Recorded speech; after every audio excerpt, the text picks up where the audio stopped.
Shalom saudara, puji nama Tuhan kita dapat berkumpul kembali hari ini untuk memuji dan memuliakan nama Tuhan bersama dengan persekutuan doa Kanaan. Namun sebelum kita memulai, marilah kita menghampiri Tuhan.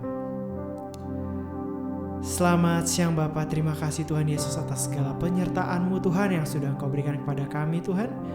Atas segala nafas yang Engkau berikan pada kami setiap harinya Tuhan. Terima kasih Yesus, terima kasih Roh Kudus. Kalau pada siang hari ini Tuhan kami berkumpul kembali Tuhan meskipun secara online, tapi kami percaya Tuhan bahwa kuasa-Mu Tuhan tidak terbatas pada ruang dan waktu Tuhan dimanapun kami berada. Apapun yang sedang kami alami Tuhan, kami percaya bahwa Engkau hadir Tuhan di tengah-tengah kami. Terima kasih Bapa, kami serahkan persekutuan doa siang hari ini hanya ke dalam tangan-Mu. Kami siap untuk memuji dan memuliakan nama-Mu. Hanya di dalam nama Tuhan Yesus Kristus kami sudah berdoa dan mengucap syukur. Haleluya, amin.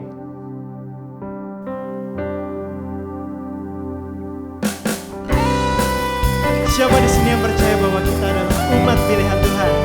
Amin. Mari kita bersorak-sorai.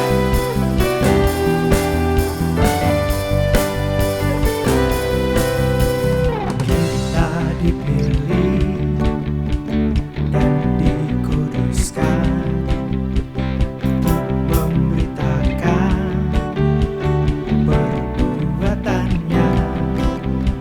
Sekarang saatnya bangkit nyatakan Yesuslah Raja pemenang. Untuk selamanya Dia berkuasa, telah diberikan bagi kita. Kerajaannya tak akan tergoncangkan. Sampai selamanya pengharapan bergelora dalam kita. Kekal mulia nama-Mu Yesus Tuhan. Hey!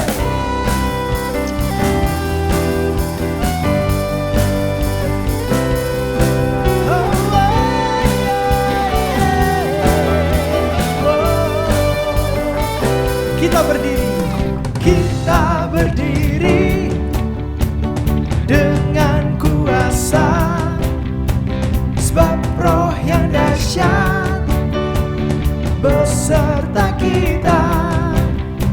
Sekarang saatnya bangkit nyatakan Yesuslah Raja pemenang. Untuk selamanya Dia berkuasa, telah diberikan bagi kita. Kerajaannya tak akan tergoncangkan. Sampai selamanya, sampai selamanya pengharapan bergelora dalam kita. Kekal mulia nama-Mu Yesus Tuhan.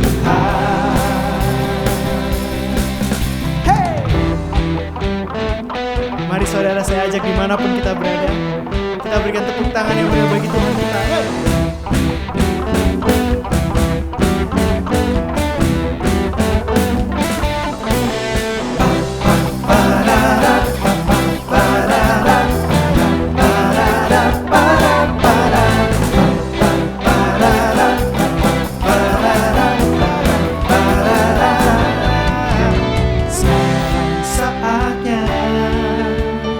Bangkit nyatakan nama yang besar, Yesuslah Tuhan. Sekarang saatnya bangkit nyatakan Yesuslah Raja pemenang. Untuk selamanya Dia berkuasa, telah diberikan bagi kita. Kerajaannya tak akan tergoncangkan. Sampai selamanya, sampai selamanya pengharapan bergelora dalam kita. Kekal mulia nama-Mu Yesus Tuhan. Kekal mulia nama-Mu Yesus Tuhan.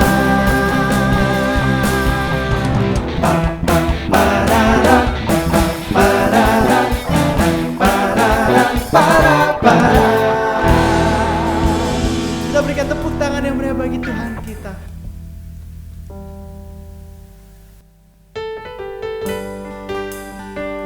Terima kasih Tuhan Yesus, terima kasih Roh Kudus untuk kasih setiamu Bapa. Satu kerinduan kami Tuhan, untuk terus dekat dengan Kau, apapun kondisi kami. Terima kasih Yesus. Dekat padamu, itu rinduku.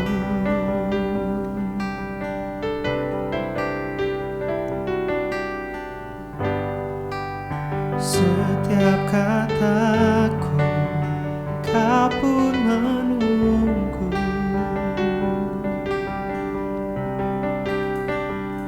Tak kusangka ku temukan satu kasih yang abadi. Kini ku datang dan ku bawa hidupku.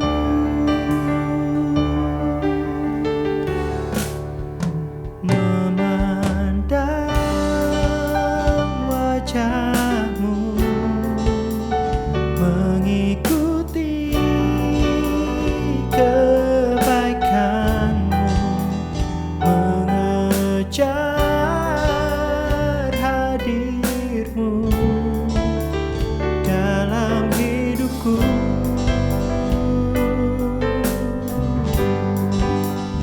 Membawa sembahku, menyatakan kebesaran-Mu, mengejar hadir-Mu di dalam hidupku.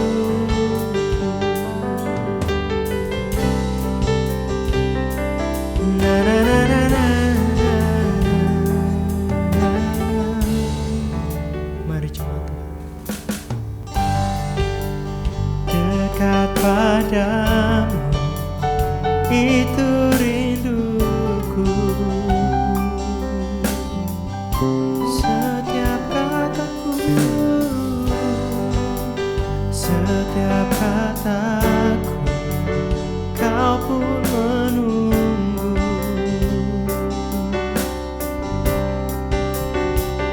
Tak kusangka ku temukan satu kasih yang abadi.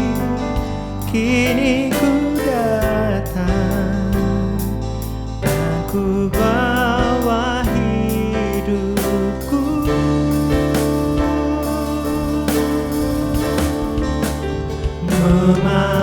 Memandang wajah-Mu, mengikuti kebaikan-Mu, mengejar hadir-Mu dalam hidupku.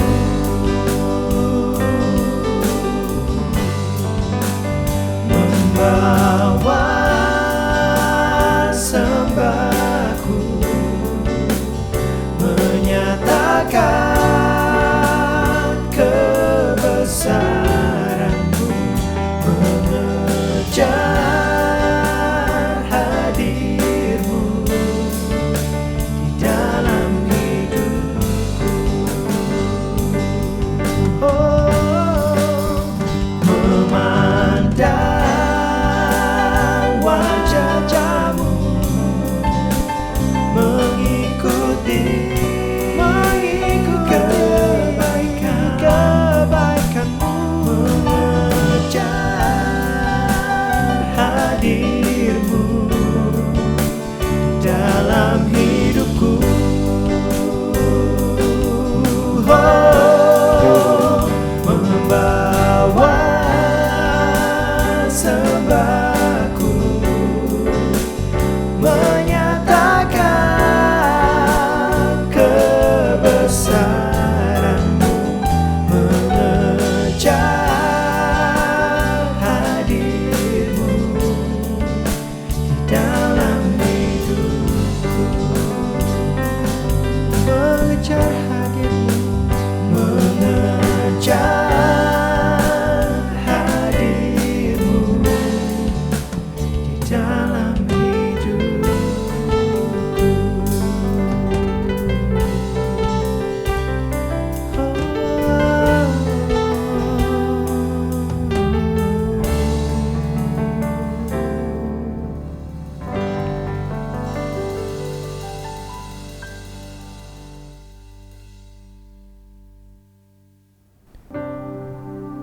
Ya Tuhan, itulah kerinduan kami Tuhan untuk selalu dekat dengan Engkau, memandang wajah-Mu Tuhan dan mencari Engkau Tuhan dalam setiap kehidupan kami.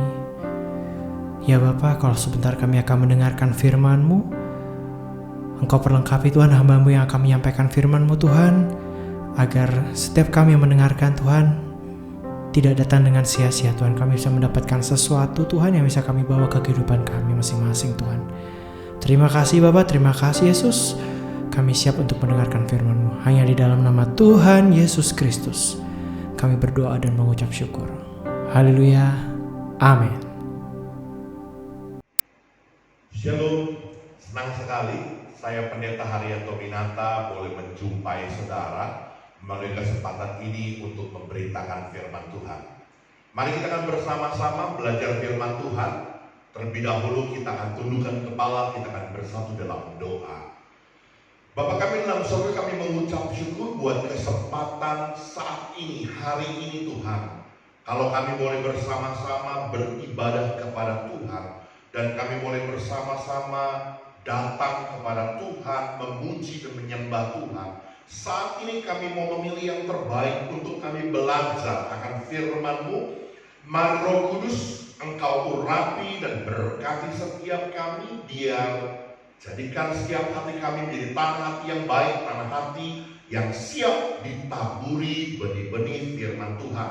Dalam nama Tuhan Yesus Kristus, biar Roh Kudus yang mengurapi dan memberkati hamba-Mu, menjadikan hamba-Mu sebagai alat yang efektif tangan-Mu, biar setiap perkataan dan pernyataan hamba adalah pernyataan yang datang dari Tuhan saja. Dalam nama Yesus, semua kita yang siap belajar firman Tuhan katakan amin. Haleluya. Saudaraku, mari kita akan buka Alkitab kita bersama-sama di dalam Kitab Pengkhotbah pasal yang ketiga. Kitab Pengkhotbah pasal yang ketiga, kita akan baca satu ayat saja. Pengkhotbah pasal 3 ayat yang pertama dengan perikop untuk segala sesuatu ada waktunya. Sekali lagi saudaraku, untuk segala sesuatu ada waktunya. Pengkhotbah pasal 3 ayat yang 1, untuk segala sesuatu ada masanya, untuk apapun di bawah langit ada waktunya. Saudaraku, kitab Pengkhotbah ini dipercaya adalah tulisan dari Raja Salomo, putra dari Raja Daud. Konon dipercaya saudaraku bahwa kitab Pengkhotbah ini adalah ungkapan penyesalan di masa tua Salomo akibat banyaknya kegagalan di dalam kehidupan Salomo. Saudaraku, satu ungkapan pernyataan yang bijak yang diungkapkan oleh Raja Salomo yang mengatakan untuk segala sesuatu ada masanya, untuk apapun di bawah langit ada waktunya. Saudaraku, kalau kita melihat dari pernyataan ini, artinya apapun di dalam dunia ini ada waktunya, ada masanya. Inilah yang menjadi tema kebenaran firman Tuhan saat ini saudaraku. Waktu ada masanya, waktu ada batasnya. Saudaraku, kita menyadari betul bahwa kehidupan kita itu dibatasi dengan waktu. Dan waktu kita itu sangat-sangat terbatas, ada masanya. Apapun yang kita perbuat, apapun yang kita kerjakan, ada limitnya, ada batasnya, ada masanya. Oleh karena itu, saudaraku, untuk kita boleh menjadi orang-orang yang bijaksana ketika kita menyadari bahwa waktu itu ada masanya, waktu itu ada batasnya. Kita boleh belajar seperti apa yang dikatakan oleh Salomo. Kita boleh belajar seperti apa yang ditulis oleh dalam kitab Pengkhotbah ini, untuk kita boleh menjadi pribadi-pribadi yang hidup bijaksana. Yang pertama saudaraku, respon hidup bijaksana ketika kita menyadari bahwa waktu itu ada batasnya, waktu itu ada masanya. Yang pertama saudaraku, yuk coba kita lihat pada ayat yang kedua. Firman Tuhan berkata, Ada waktu untuk lahir, ada waktu untuk meninggal, ada waktu untuk menanam, ada waktu untuk mencabut yang ditanam. Ayat 3, ada waktu untuk membunuh, ada waktu untuk menyembuhkan, ada waktu untuk merombak, ada waktu untuk membangun, dan seterusnya. Saudaraku, hal yang pertama yang saya jumpai dalam kebenaran firman Tuhan, bagaimana respon hidup kita untuk menjadi orang-orang yang bijaksana ketika kita menyadari bahwa waktu kita ada batasnya. Waktu itu ada limitnya, ada masanya. Yang pertama, saudaraku, yuk jadilah kita pribadi yang menghargai waktu yang Tuhan berikan. Sekali lagi, saudara ya, hargai setiap waktu, setiap kesempatan yang Tuhan berikan kepada kita. Sebab segala sesuatu ada waktunya. Dan kesempatan waktu yang Tuhan berikan itu jangan kita lewatkan, jangan kita lalukan. Tapi biar kita boleh menghargai setiap waktu yang Tuhan berikan. Sebelum kita lebih lanjut, saudaraku, membahas tentang perkara ini, yuk coba kita lihat dulu kepada sebuah realitas, sebuah kenyataan tentang waktu. Ini fakta, saudara. Yang pertama, waktu itu dipakai tidak dipakai pasti habis, pasti berjalan, pasti berlalu. Betul ya? Artinya waktu saudara mau mempergunakan waktu itu untuk mengerjakan hal-hal yang baik, atau membuang waktu itu dengan tidak berguna, dengan percuma begitu saja, waktu tetap berjalan. Fakta yang kedua, saudaraku, waktu tidak akan menunggu, waktu tidak akan peduli kepada kita yang terlambat. Gak bisa, saudara, kita berkata, tunggu waktu, saya masih terlambat, tunggu dulu, jangan bergerak dulu. Gak bisa. Waktu tidak peduli, waktu tidak akan menunggu bagi kita yang terlambat. Waktu akan terus berjalan. Ya, fakta yang ketiga, saudaraku, waktu adalah sesuatu yang sangat dibutuhkan oleh setiap kita. Tapi realitasnya, kenyataannya, saudaraku, ada begitu banyak orang yang membuang-buang waktu dalam hidupnya. Saudaraku, oleh karena itu, jadi seharusnya jika kita mengerti dan kita menyadari akan hal-hal ini, saudaraku, maka seharusnya kita menjadi orang-orang yang sangat menghargai setiap waktu, setiap kesempatan yang terjadi dalam hidup kita. Maksimalkan waktu yang Tuhan berikan. Jangan hanya berlalu dan lewat begitu saja. Gunakan setiap kesempatan yang Tuhan berikan kepada kita. Sebab sekali lagi, saudaraku, semuanya ada limitnya, semuanya ada batasnya, semua ada waktunya. Lakukan hal-hal yang berguna, lakukan hal-hal yang produktif, lakukan hal-hal yang membangun dalam hidup kita. Jangan sia-siakan waktu dengan berlalu begitu saja. Amin, saudaraku. Saudaraku, saya melihat satu cara efektif ya untuk kita tidak membuang-buang waktu. Dengar baik-baik, saudaraku. Adalah jangan pernah tunda pekerjaan. Nah, ini penyakit semua orang, termasuk saya mungkin ya. Ketika kita punya sebuah pekerjaan yang sebenarnya harus kita kerjakan, yang sebenarnya menjadi bagian yang harus kita perbuat, tapi seringkali, saudaraku, kita menunda-nunda untuk mengerjakannya. Dan tahukah saudara, waktu kita menunda-nunda mengerjakannya, itu menunjukkan kalau kita menyia-nyiakan waktu. Karena itu mari saudaraku, yuk belajar. Apa yang menjadi pekerjaanmu, lakukan dengan segera, lakukan dengan baik. Firman Tuhan ajar kepada kita, saudaraku, Apa yang ada pada tanganmu, kerjakan itu seperti untuk Tuhan, bukan untuk manusia. Maka kita akan mengerjakannya dengan sukacita. Kita akan mengerjakannya yang terbaik yang bisa kita perbuat bagi Tuhan. Amin. Ada istilah yang mengatakan, saudaraku, time is money. Ya, saya sependapat, saudaraku, dengan pernyataan ini. Kenapa, saudaraku? Jika kita sungguh-sungguh mempergunakan waktu yang Tuhan berikan dengan bijaksana, maka sebenarnya hal-hal yang kita kerjakan itu dari waktu yang Tuhan berikan, dari waktu yang Tuhan nyatakan kepada kita, maka itu akan mendatangkan sebuah nilai, akan mendatangkan sebuah value, akan mendatangkan sebuah keuntungan buat kita. Karena itu sekali lagi, saudara, ya, kalau kita menyadari betul bahwa waktu ada batasnya, maka biar kita punya respon hidup bijaksana. Apa itu? Yang pertama, saudaraku, pergunakan waktu dengan sebaik-baiknya. Jangan tunda pekerjaanmu. Haleluya. Yang kedua, saudaraku, yuk coba kita lihat pada ayat yang ke-11, saudaraku. Ayat yang ke-11.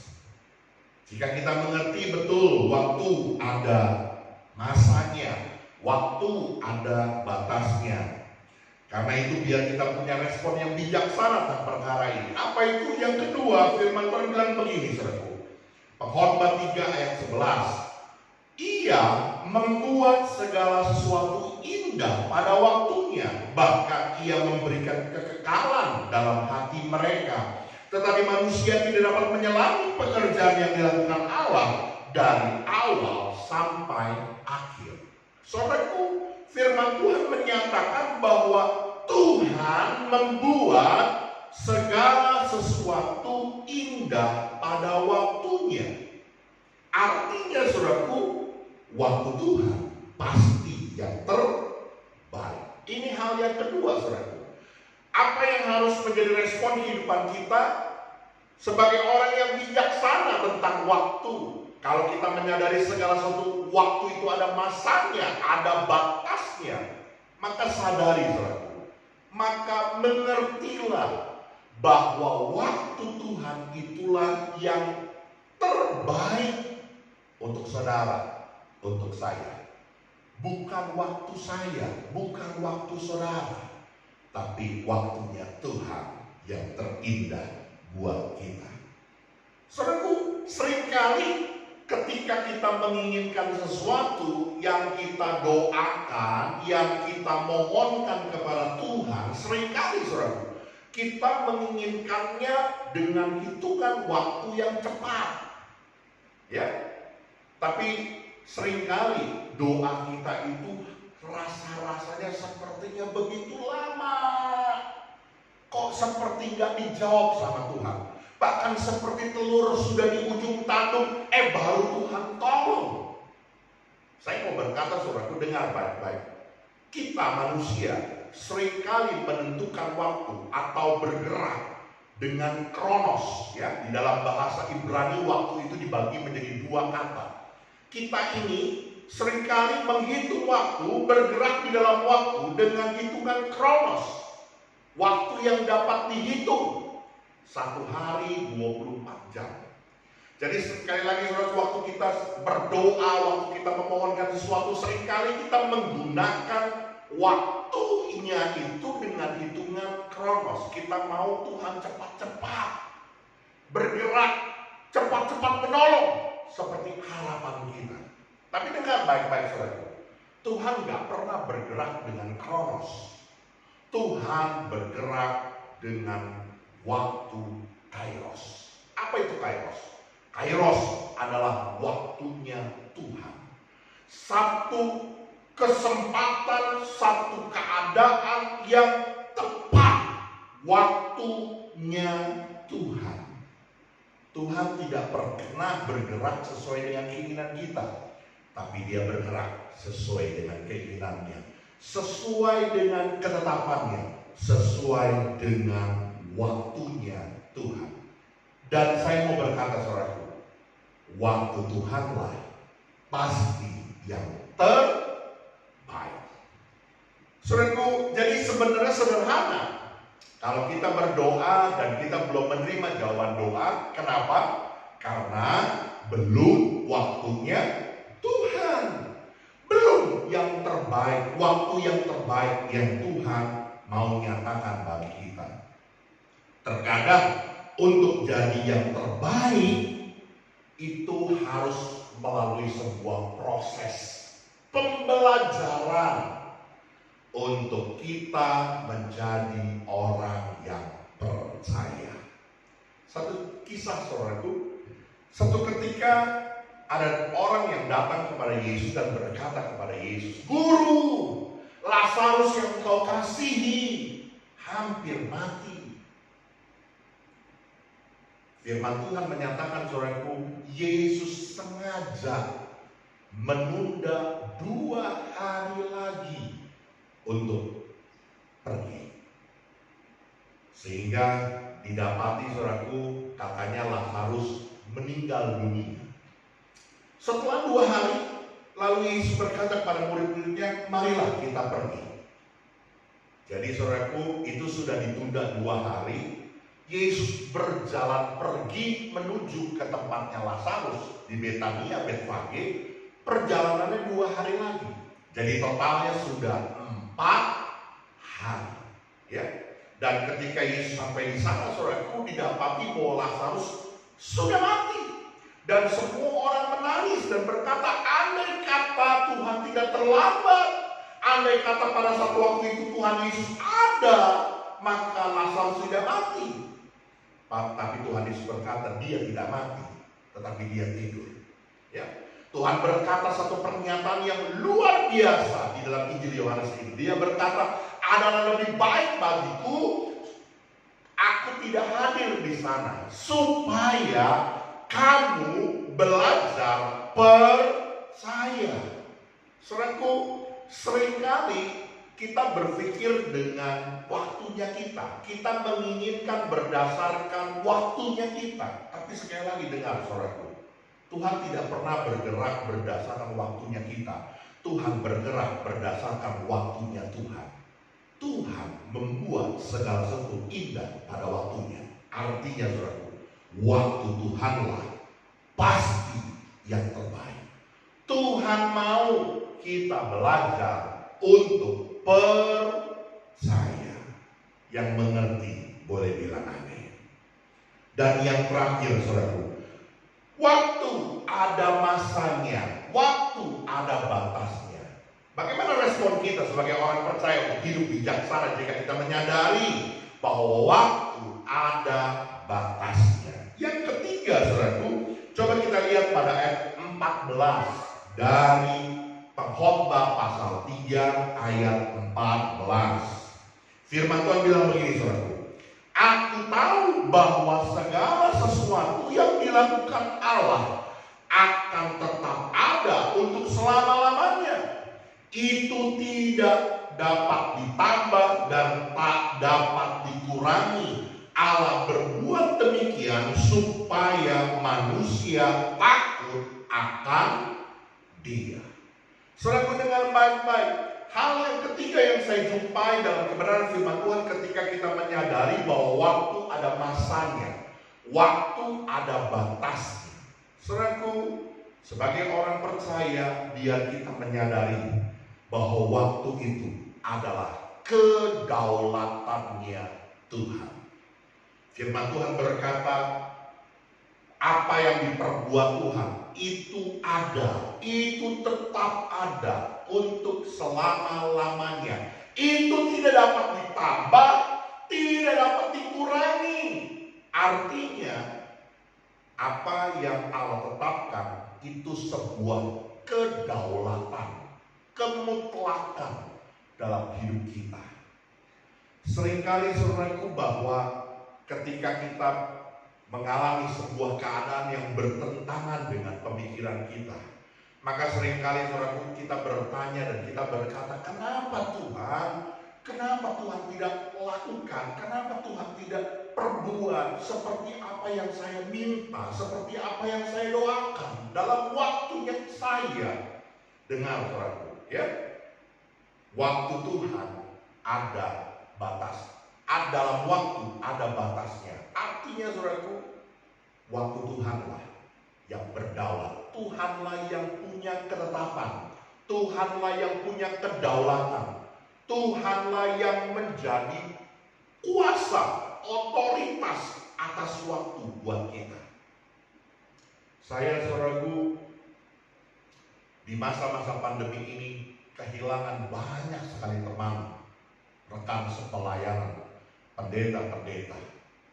Saya bertanya dalam hati saya, kenapa Tuhan dalam usia yang masih begitu muda, masih panjang karir yang bisa dia perbuat buat kerajaan sorga, kenapa Tuhan izinkan harus dia berpulang di masa pandemi ini?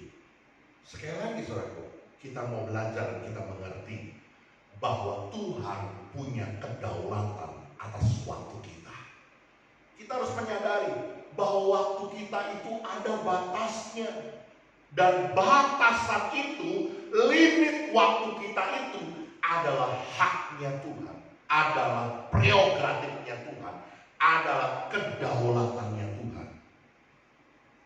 Tujuan semuanya itu, saudaraku, Tuhan mau supaya saudara dan saya menjadi orang-orang yang takut akan Dia. Kiranya, saudaraku, kebenaran firman Tuhan hari ini boleh menjadi satu ingat-ingatan buat kita, buat saudara, buat saya. Kita menyadari betul bahwa waktu itu ada batasnya. Waktu itu ada masanya. Sehingga kita boleh menjadi pribadi-pribadi yang memilih untuk hidup bijaksana. Yang pertama, saudaraku, hargai setiap waktu yang Tuhan berikan, setiap kesempatan yang Tuhan berikan dalam hidup kita. Jangan sia-siakan waktu, jangan suka menunda-nunda pekerjaan. Kerjakan itu dengan segenap hatimu seperti untuk Tuhan. Yang kedua, saudaraku, kalau kita menyadari bahwa waktu itu ada masanya, waktu itu ada batasnya, mari kita mengerti bahwa waktu Tuhanlah pasti yang terbaik. Sebab Tuhanlah yang membuat segala sesuatu indah pada waktunya. Sekalipun itu bertentangan dengan pikiran kita, saudaraku, percayalah, waktu Tuhanlah pasti yang terbaik. Dan yang terakhir, saudaraku, kalau kita menyadari bahwa segala sesuatu ada masanya, segala sesuatu ada batasnya, kita menyadari, saudaraku, semuanya itu ada dalam kedaulatannya Tuhan, ada dalam hak prerogatifnya Tuhan. Waktu adalah kedaulatannya Tuhan. Biar Tuhan yang menentukan batasnya, masanya. Ketetapan Allah tidak dapat berubah, tidak ada yang dapat menambahkan, tidak ada yang dapat mengurangi. Tuhan Yesus memberkati kita. Kiranya kita boleh menjadi pribadi-pribadi yang semakin hari semakin bijaksana. Mari kita akan berdoa sekali lagi. Bapa dalam sorga, kami mengucap syukur buat kesempatan saat ini kami boleh belajar akan firman Tuhan. Mari Roh Kudus, Engkau urapi dan berkati setiap kami. Biar kebenaran firman-Mu itu boleh memerdekakan kami, membuat hidup kami semakin bijaksana. Kami menyadari bahwa segala sesuatu di atas dunia ini ada masanya, ada batasnya. Oleh karena itu kami mau, Tuhan, menggunakan waktu dengan sebaik-baiknya. Dan kami percaya waktu Tuhanlah pasti yang terbaik. Dan ketetapan waktu, batas waktu, limit waktu adalah hak kedaulatannya Tuhan. Kami percaya Tuhan yang mengasihi kami, yang akan berkarya dalam hidup kami, menggunakan hidup kami menjadi alat bagi kemuliaan nama Tuhan dan memperluas kerajaan sorga di dunia ini. Terima kasih Tuhan Yesus, terima kasih. Hanya di dalam nama Yesus kami terima berkat firman-Mu. Haleluya. Amin. Mari arahkan hatimu dan pandanganmu kepada Tuhan dan terima berkat yang besar yang turun dari Dia. Tuhan memberkati engkau dan melindungi engkau. Tuhan menyinari engkau dengan wajah-Nya dan memberi engkau kasih karunia. Tuhan menghadapkan wajah-Nya kepadamu dan memberi engkau damai sejahtera. Terimalah segala berkat dari Allah Bapa, cinta kasih dari Tuhan kita Yesus Kristus, anugerah penyertaan Roh Kudus menyertai kita mulai dari hari ini sampai Maranatha Tuhan datang kembali. Semua kita yang percaya diberkati, katakan